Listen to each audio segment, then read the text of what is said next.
وإذا تليت عليهم آياته زادتهم إيمانا আল্লাহু আকবার বলবেন না? মুমিনের দুই নাম্বার বৈশিষ্ট্য হলো وإذا تليت عليهم آياته زادتهم إيمانا।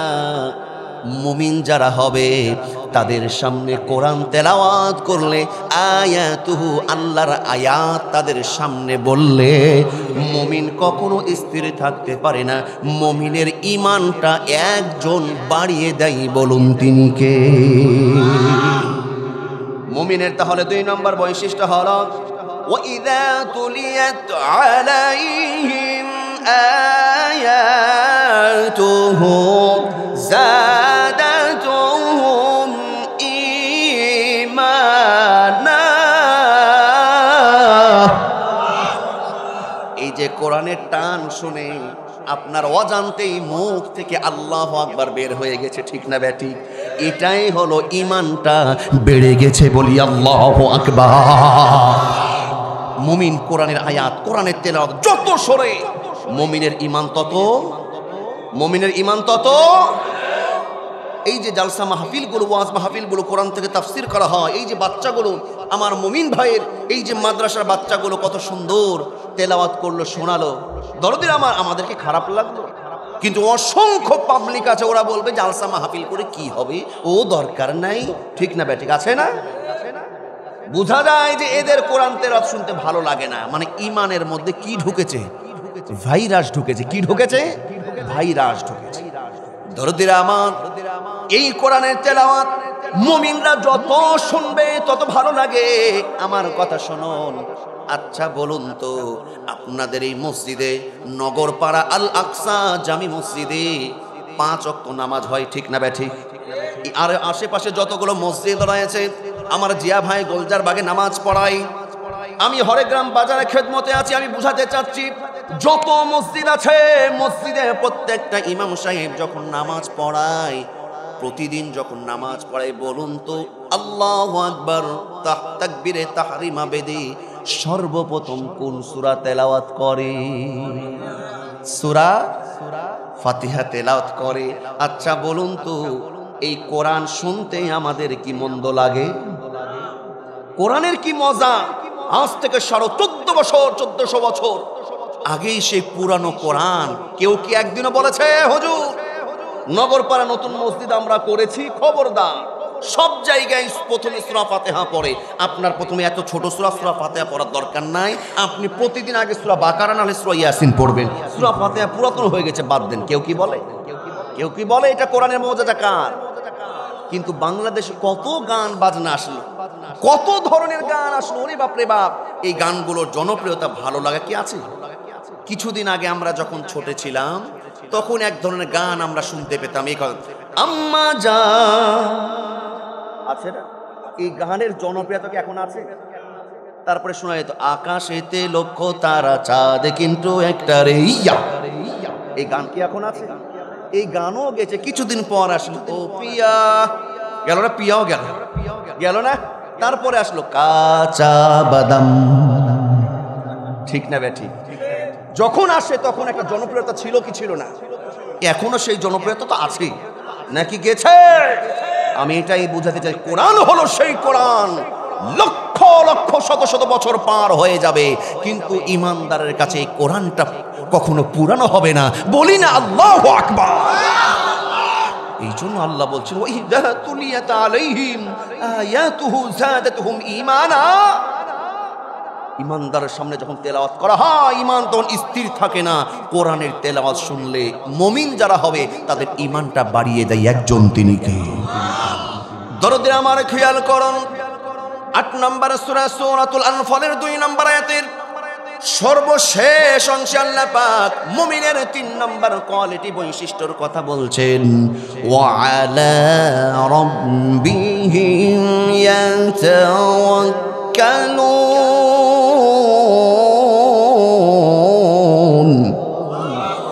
আমার আল্লাহ বলছেন মুমিন হবে তারা সুখে দুঃখে বিপদে মুসিবতে সর্ব অবস্থায় ভরসা আল্লাহর উপরে তাওয়াক্কুল করবে যারা। কার উপরে তাওয়াক্কুল করতে হবে? আল্লাহর উপরে তাওয়াক্কুল করতে। মুমিনের 3 নম্বর বৈশিষ্ট্য হলো মুমিন সর্ব অবস্থায় তাওয়াক্কুল করবে কার উপরে? সবাই বলেন কার উপরে? আল্লাহর উপরে। শুধু সুখের সময় না দুঃখের সময়? বলেন সব সময় যদি আপনি আল্লাহর উপরে তাওয়াক্কুল করতে পারেন, আল্লাহর উপরে ভরসা করতে পারেন, মুমিনের জন্য আমার আল্লাহ যথেষ্ট হয়ে যাবে।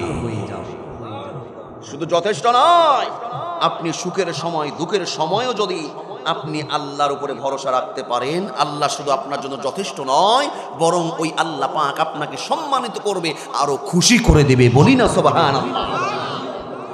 দরদিরা আমার শুনুন, এই তাওয়াক্কুলের কত দাম, কত গুরুত্ব। আল্লাহর উপরে ভরসা রাখতে হবে। কিছুদিন পূর্বে দরদিরা আমার দাড়ি রাখলেই কিন্তু বিপদ ছিল, ঠিক না বেটি? টুপি পরে দাড়ি পরে 2-4 জন এক জায়গায় হলে বিপদে পড়েছি আমরা। কিন্তু অনেকের তাওয়াক্কুল আল্লাহর উপরে ছিল না। যাদের তাওয়াক্কুল পুলিশের উপরে চলে গেছিল, যাদের ভরসা নেতা হয়ে গেছিল, এই সমস্ত অসংখ্য নামাজি, অসংখ্য হাজী সাহেব, মুনাফিক মার্কা যারা মুমিন ইমানদার ছিল, দরদিরা আমার আল্লাহর উপরে ভরসা না করে তারা পুলিশের ভয়ে, র্যাবের ভয়ে, আর্মির ভয়ে, চিতা কোবরার ভয়ে, স্বৈরাচারের ভয়ে দাড়ি কেটে ফেলেছিল। কথা ঠিক না বেঠি? এবার বোধহয় রাগ করছে, রাগ করছেন নাকি? দরদিরা আমার শুধু কর্মীরা নয়, অসংখ্য মায়েরা বোনেরা আছে, অসংখ্য ইমানদার পরিবারের সঙ্গে আমাদের সম্পর্ক আছে। এইভাবে অসংখ্য পুরুষরা বলে, হুজুর আমি ভার্সিটিতে পড়ি, কিন্তু আমার মা বাবা আমাকে দাড়ি রাখতে দেবে না। বলেছে খবরদার, টাকনুর নিচে কাপড় রাখবি, টাকনুর উপরে কাপড় গেলেই তোকে শিবির বলে তোকে পুলিশে ধরে নিয়ে যাবে। এইরকম হুমকি ছিল কি ছিল না? কথা বুঝেন নাই?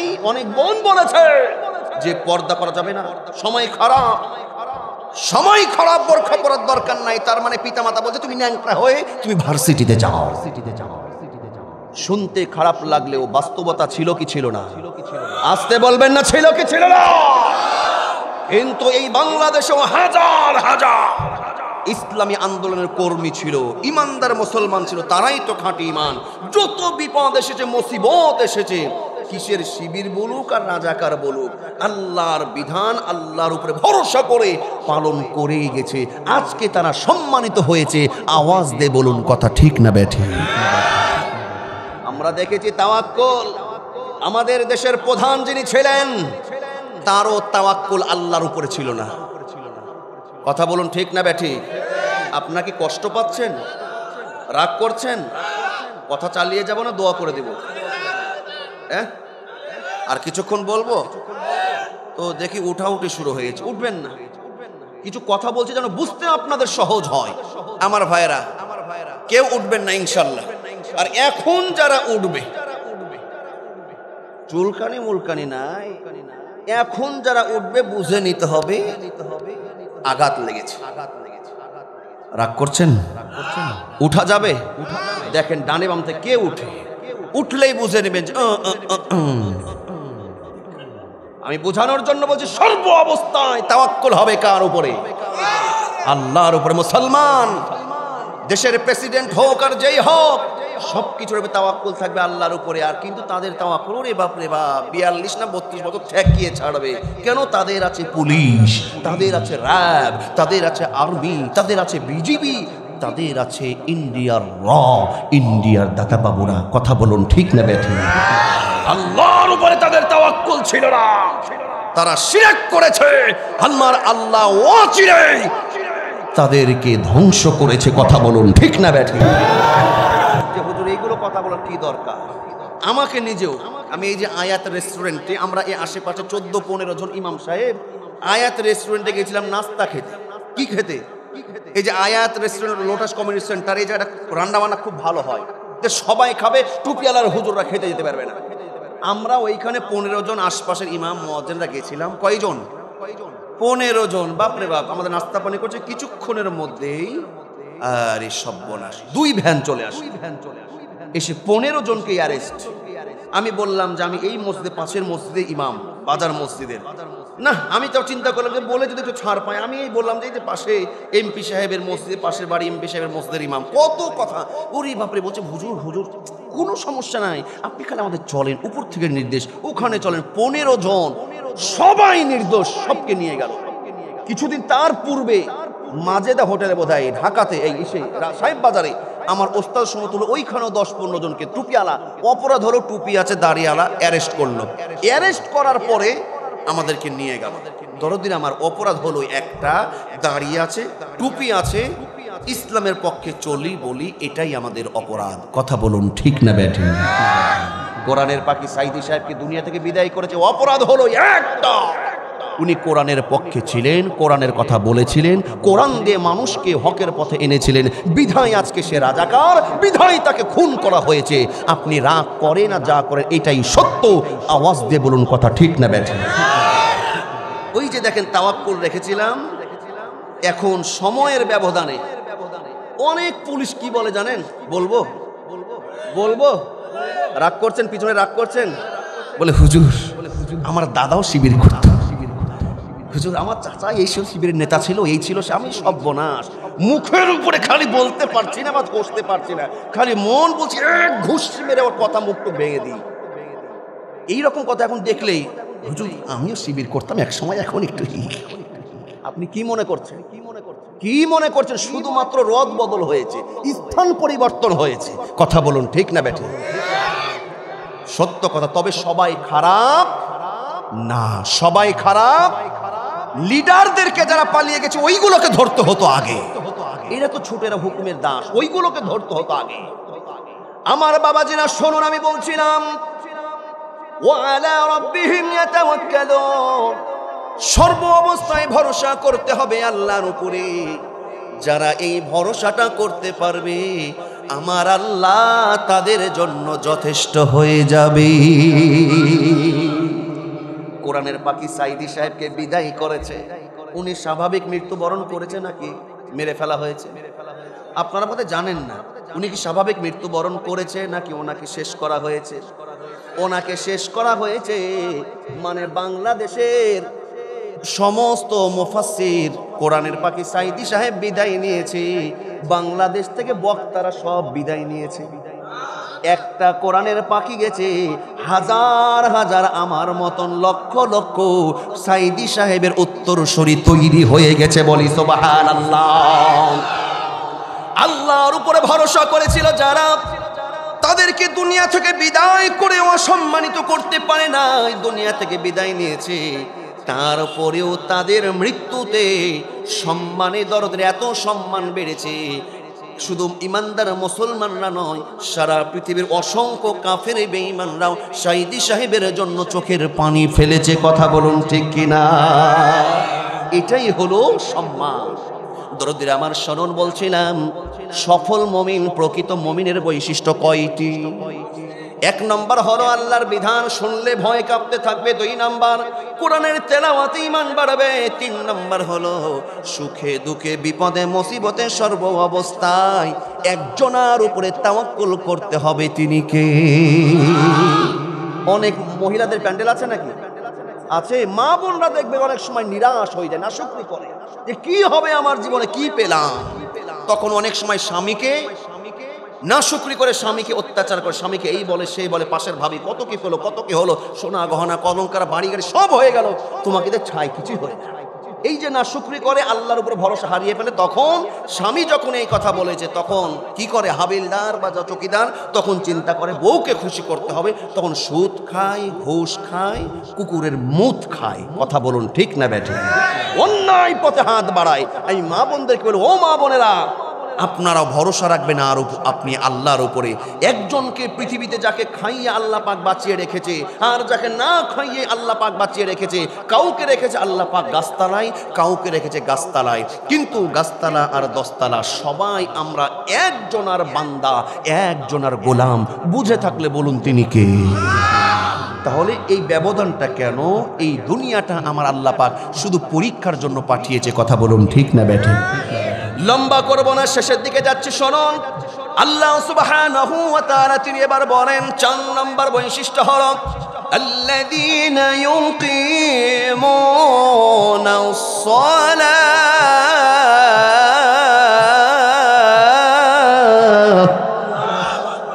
আমার আল্লাহ বলছেন মুমিন হবে যারা নামাজ সালাত কায়েম করবে তারা, বলি সুবহানাল্লাহ।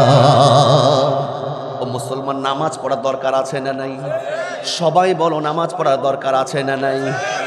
যারা নামাজ পড়ে মুরব্বীরা তারাই শুধু বলছে আছে, যুবকরা যারা পড়ে না ওরা বলছে না। সবাই বলতে হবে আমরা মুমিন হতে চাই কি চাই না? মুমিন হতে চাইলে নামাজ পড়ার দরকার আছে না নাই? আমার মা বোন যারা আছেন খেয়াল করুন, স্টুডেন্টস ভাই বোন যারা আছে খেয়াল করুন, বিজনেসম্যান যারা আছেন লক্ষ্য করুন। একটা তদবির দিয়ে যায়, একটা তাবিজ দিয়ে যায়, একটা অ্যান্টিবায়োটিক দিয়ে যাচ্ছি। আপনি আপনার মনে যত প্রত্যাশা আছে, যত আশা আকাঙ্ক্ষা আছে, আপনার ছেলে মেয়েকে ডাক্তার বানাতে চান, ইঞ্জিনিয়ার বানাতে চান, ছেলে মেয়েকে ভদ্র, আপনি ছেলে মেয়েকে আদর্শবান আলেম আলামা বানাতে চান, আপনার ব্যবসায় লাভজনক ব্যবসা হয় না, ব্যবসাটা উন্নত করতে চান, আপনার চাকরির পদোন্নতি বাড়াতে চান, মাদ্রাসার ছাত্র তোমরা যারা আছো ভালো আলেম হতে চাও, যদি আপনারা 2টা কাজ করতে পারেন, আপনার প্রত্যেকটা মনের তামান্না একজন পূরণ করে দিবে কে?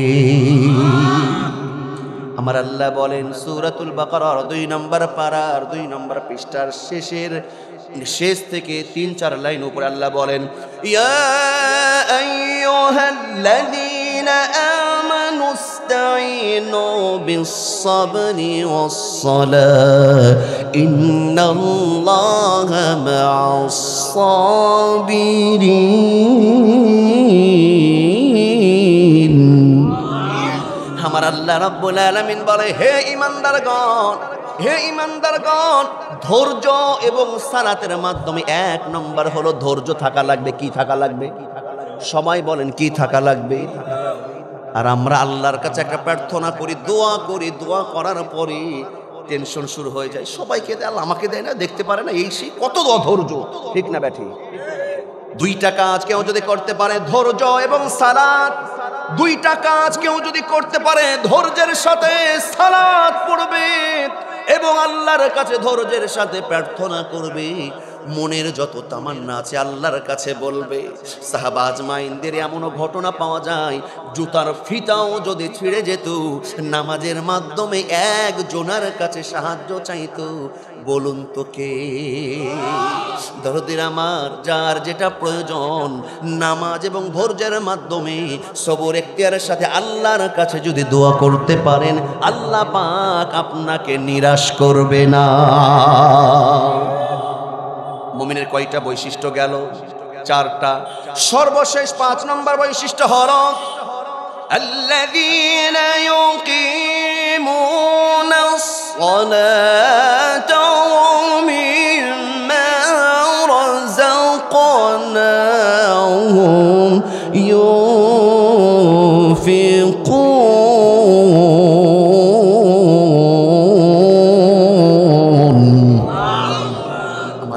বলেন সাচ্চা মুমিন হবে যারা, খাঁটি মুমিন তো তারা, ওমিম্মা রাযাকনাহুম ইউনফিকুন। আল্লাহ বলছে ওই মুমিন বান্দাদেরকে যাদেরকে আমি রিজিক দিয়েছি, ধন দৌলত দিয়েছি, মুমিন হবে যারা আল্লাহর দেওয়া রিজিক থেকে আল্লাহর পথে ব্যয় করবে তারা, বলি সুবহানাল্লাহ। কার পথে ব্যয় করতে হবে? দরদের আমার শুনুন, লম্বা করব না, আল্লাহর প্রতি ব্যয় করলে লাভ কি হবে? আল্লাহ বলেন মা জাআ বিল হাসানাতি ফালাহু আশরু আমসালিহা ওয়া মা জাআ বিস সাইয়্যাতি ফালা ইউজজা ইল্লা মিসলাহা ওয়া হুম লা ইউযলামুন।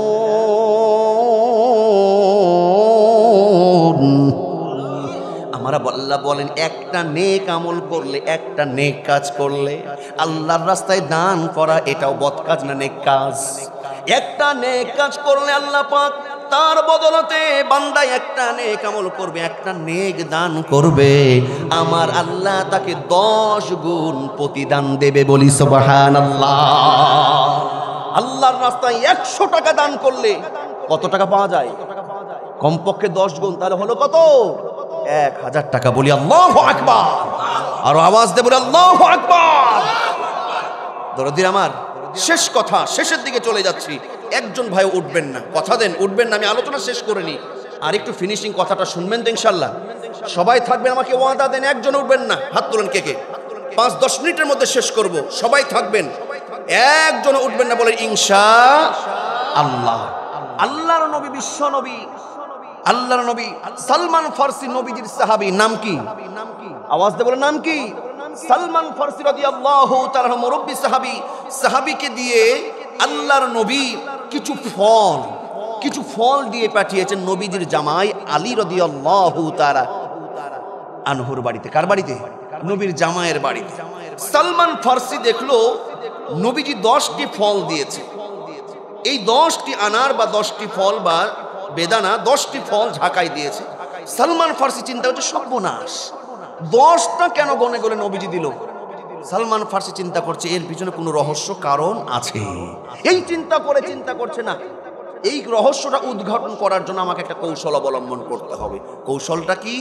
ঝাঁকাটা মাথায় নিয়েছে, কিন্তু 10টা ফল সে নেয় নাই। ঝাঁকাগুলো মাথায় নিয়ে, ঝাঁকাটা মাথায় নিয়ে চলে গেছে নবীজির জামাই আলীর বাড়িতে। কার বাড়ি বলুন? সবাই বলুন কার বাড়ি?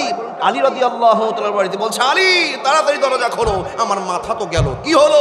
ও নবীর সাহেব এত ব্যস্ত কেন? বলছে কি হলো? বলছে কি আর হলো, তাড়াতাড়ি মাথা খোলো, তোমার শ্বশুর হাদিয়া পাঠিয়েছে। তখন কি হাদিয়া?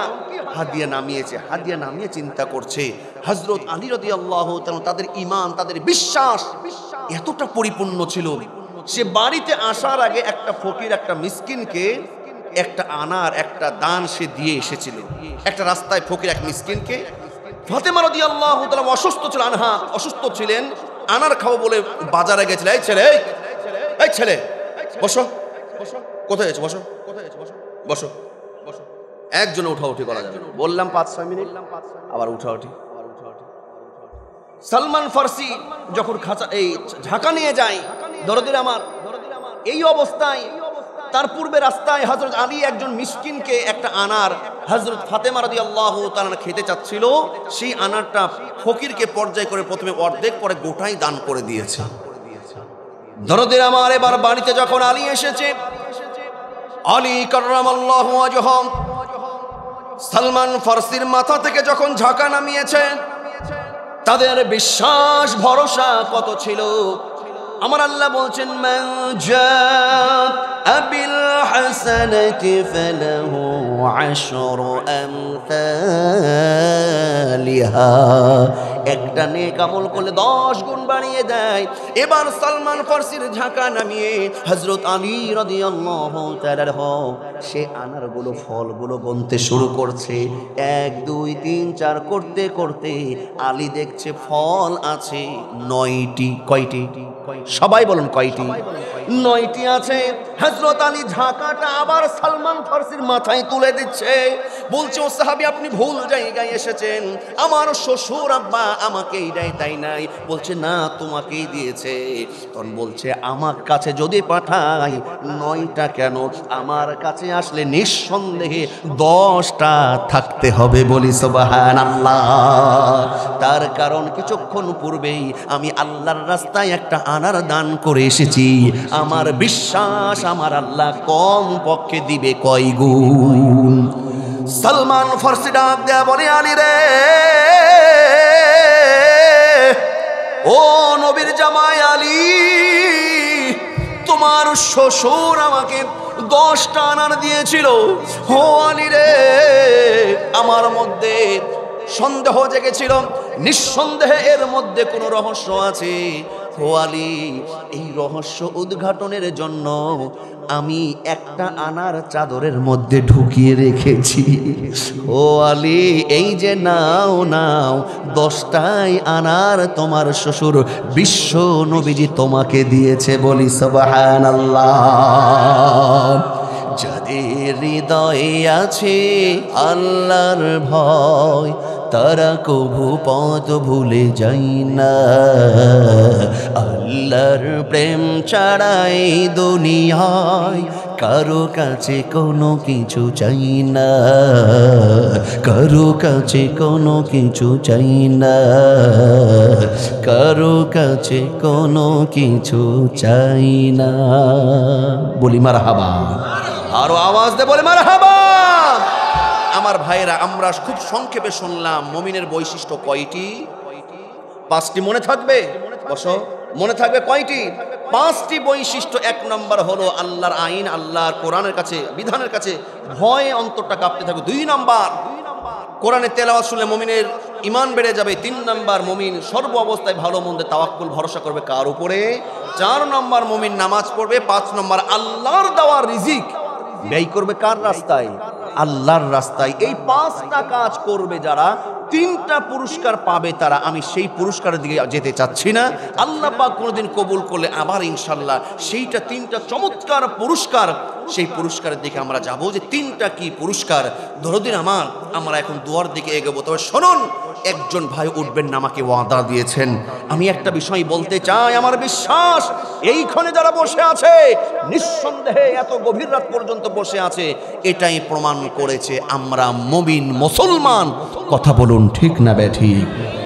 আল্লাহুম্মা আমিন।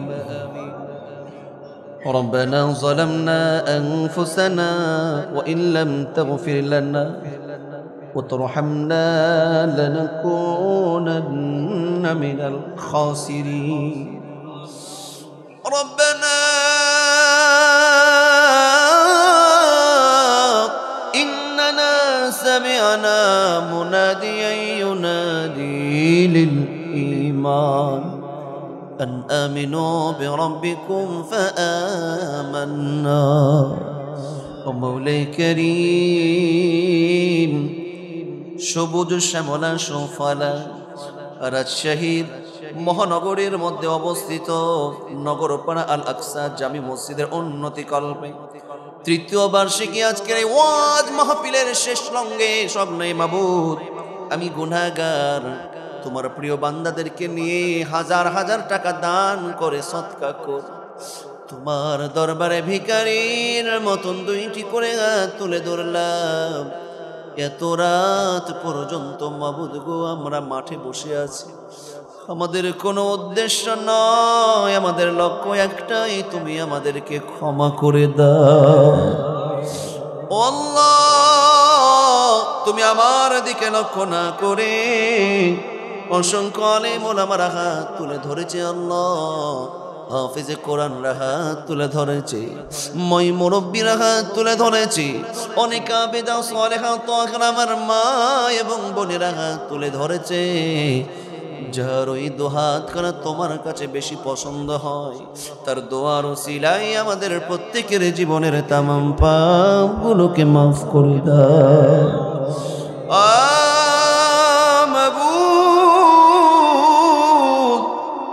নগরপাড়া আল আকসা জামি মসজিদের এই মাহফিল, তোমার ঘর, এই মসজিদের সমস্ত হাজত গুলো তুমি মিটিয়ে দাও।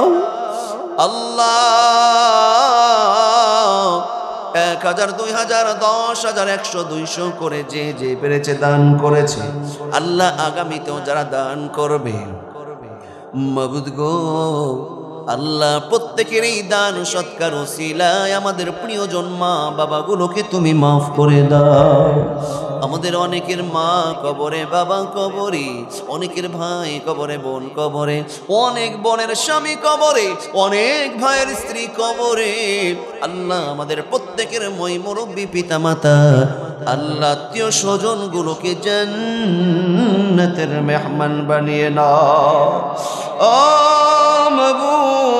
আজকের মাহফিলের সভাপতি সাহেব হাফেজ মাওলানা মুমিনুল ইসলাম সাহেবকে কবুল করে নাও। আমার পূর্বে আলোচনা করেছে জুনাইদ জিয়া ভাই, মাওলানা জিয়াউল ইসলাম ভাই সহ আজকের মাহফিলের প্রধান অতিথি, বিশেষ অতিথি আমন্ত্রিত ওলামে کرام, আল্লাহ তাআলা মাবুদ, আল্লাহ মিল্লাত ভাই দোয়ায় রয়েছেন, ইমাম সাহেব দোয়ায় রয়েছেন।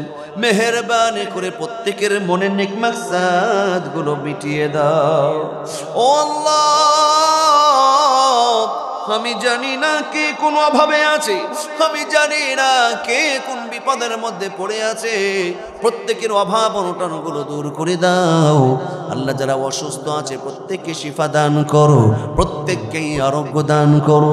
ও আল্লাহ, আমি নিজে অসুস্থ আল্লাহ, সারা দেশে আল্লাহ বিভিন্ন জেলায় অসংখ্য দাওয়াত নিয়ে রেখেছি আল্লাহ, তুমি আমাকে বিছানায় ফেলে দিও না। ও আল্লাহ, তুমি আমাকে শারীরিকভাবে পরিপূর্ণ সুস্থ করে দাও। রব্বাল আলামিন, মায়েরা বোনেরা যারা হাত তুলে ধরেছে তাদের মধ্যে অনেকে অসুস্থ আছে আল্লাহ, অনেকে হয়তো এখনো মা হতে পারে নাই, বিয়ে হয়েছে দীর্ঘদিন হয়ে গেল। প্রত্যেককেই মা হওয়ার যোগ্যতা দিয়ে দাও, প্রত্যেকের স্বামী স্ত্রীর মধ্যে মিল মহব্বত বানিয়ে দাও, ছেলে মেয়েগুলোকে মানুষের মতন মানুষ বানিয়ে দাও। ও আল্লাহ, মাবুদ গো, তোমার দরবারে ফরিয়াদ, আমার মামুন হাজী সাহেব আল্লাহ, তাকেও তুমি কবুল করো। আমার সফর সঙ্গী মাবুদ গো রফিকুল ভাই, রোমেল ভাই আল্লাহ, তাদেরকে তুমি কবুল করে নাও আল্লাহ তাআলা। আমার ক্যামেরাম্যান আশিক ভাই, ড্রাইভার সহ আল্লাহ যারাই উপস্থিত হয়েছে ইসলামের জন্য নিরালার সাথে আমাদের সাথে কাজ করছে, প্রত্যেকের রিজিকের মধ্যে তুমি বরকত বাড়িয়ে দাও। ও আল্লাহ, আমাদের এই নগর পাড়া, হরেগ্রাম, নতুন পাড়া আল্লাহ, যত আশেপাশে কবরস্থান রয়েছে আল্লাহ, মহিষবাতান, টিকাপাড়া, হেতমকা গোরস্থান আল্লাহ, প্রত্যেকটা ইমানদার মুসলমানের কবর গুলোকে জান্নাতের বাগান বানিয়ে দাও। মাবুদ, ততদিন পর্যন্ত তুমি আমাদেরকে কবর নিও না যতদিন পর্যন্ত খাঁটি ইমানদার মুসলমান হতে না পারি, ততদিন পর্যন্ত কাফনের কাপড় শরীরে জড়ায়ও না, যতদিন পর্যন্ত ওই ইহরামের কাপড় জীবনে একবার শরীরে জড়াতে না পারি, ততদিন পর্যন্ত মালাকুল মউত আমাদের সামনে হাজির করো না, যতদিন পর্যন্ত জান্নাতের যোগ্যতা মোরা অর্জন করতে না পারি। রব্বির হামহুমা কামা রাব্বায়ানি সগীরা, রব্বির হামহুমা কামা রাব্বায়ানি সগীরা। সুবহান রাব্বিকা রাব্বিল ইজ্জাতি আম্মা ইয়াসিফুন ওয়া সালামুন আলাল মুরসালিন আলহামদুলিল্লাহি রাব্বিল আলামিন। ওয়া ইয়ারাল্লাহ, যেই দিন যেই সময় মালাকুল মউত আমাদের সামনে হাজির হয়ে যাবে, ওই মুহূর্তে আমাদের সকলের জবানে ওই মধুর কালিমা তুমি জারি করে দিও, লা ইলাহা ইল্লাল্লাহু মুহাম্মাদুর রাসূলুল্লাহ সাল্লাল্লাহু আলাইহি ওয়াসাল্লাম। আসসালামু আলাইকুম।